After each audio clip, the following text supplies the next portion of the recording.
So we're about to look at the Brian Kohberger case, but through a totally different lens. This isn't just about the facts that we all know. This is a deep dive into a cognitive forensic analysis that tries to get inside the subject's mind. We're going to break down a source that uses this really unique framework to understand the how and, more importantly, the why behind all the headlines. The macabre is merely data to be processed. Just let that sink in for a second. This single line from our source material, it tells you everything you need to know about the approach here. We are not in the world of typical true crime. This is a cold, data-driven analysis that treats the most horrifying details as just variables in a psychological equation. It's all about solving for why. So you might be asking, how is an analysis like this even possible?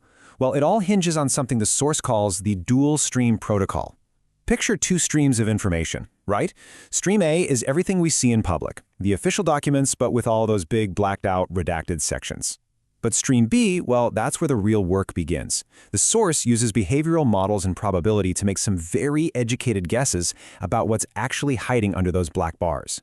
It's an attempt to fill in the blanks, to reconstruct the full picture. All right, let's get right to the heart of it, the psychological blueprint. What does the source claim was the internal operating system, the code that was driving these alleged actions? At the absolute center of this profile is narcissistic personality disorder. And here's the really critical argument. His study of criminology wasn't just about getting a degree. The source suggests it was actually vocational training, a way for him to learn about and perfect his own criminal methods. It was all in the pursuit of creating a kind of masterpiece that would prove once and for all that he was smarter than everyone else. Then you layer on top of that what the source refers to as schizoid traits. Now, it's really important to understand this isn't about having multiple personalities or anything like that. It's about a deep, profound emotional detachment, a total lack of empathy that allows a person to see other human beings not as people, but as specimens. Just objects to be studied and manipulated.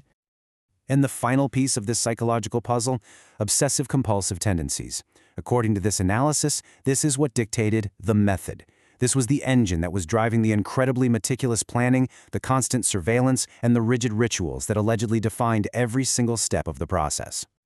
This quote from the source? Wow, it really ties all those traits together perfectly. It just crystallizes the whole alleged motive.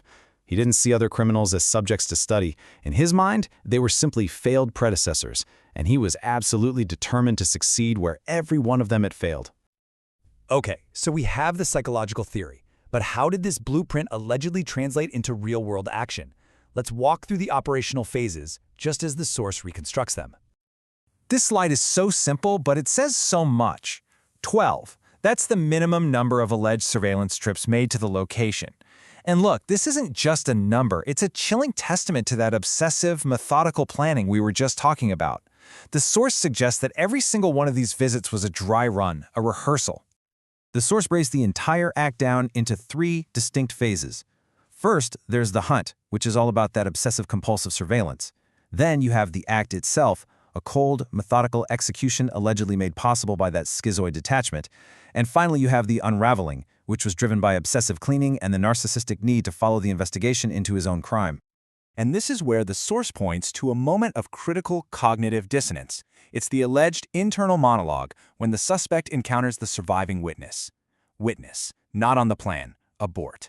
See, she wasn't part of the script, and according to this analysis, the obsessive need to stick to that pre-written plan was actually stronger than the impulse to eliminate a witness, a truly fatal flaw.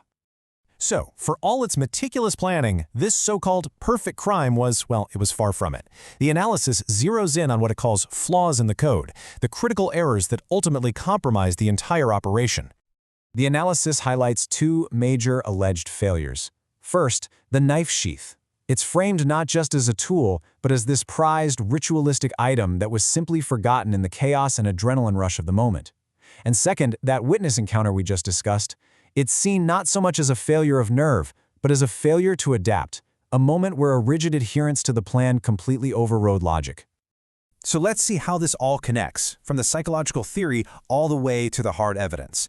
How does the source actually apply its unredaction protocol to something as concrete as cell phone data?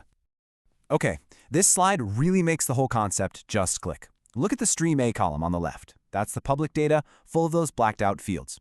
Now look over at Stream B on the right. This is the source's predictive reconstruction. The number of visits becomes at least 12. The phone being turned off is predicted to be at 2:47 a.m. and then back on at 4:48 a.m. A return to the area is pegged at 9:12 a.m. This is that unredaction protocol in action, plain and simple. So what happens now? The crime is over, the arrest has been made. The analysis now shifts its focus to the post-arrest mindset, and it argues this isn't a battle for freedom. No, it's something else entirely. According to the source, that alleged narcissistic drive doesn't just switch off after an arrest. The legal process simply becomes the next arena, the next chessboard. It's not about guilt or innocence, it's another intellectual game to be won.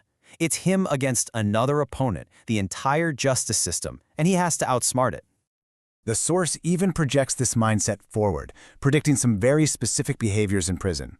You could expect communication to be coded in academic language and hypotheticals. A request for solitary confinement, not out of fear, but under the pretext of needing to do legal work. And then there's the harsh reality of becoming a target because of the very nature of the alleged crimes.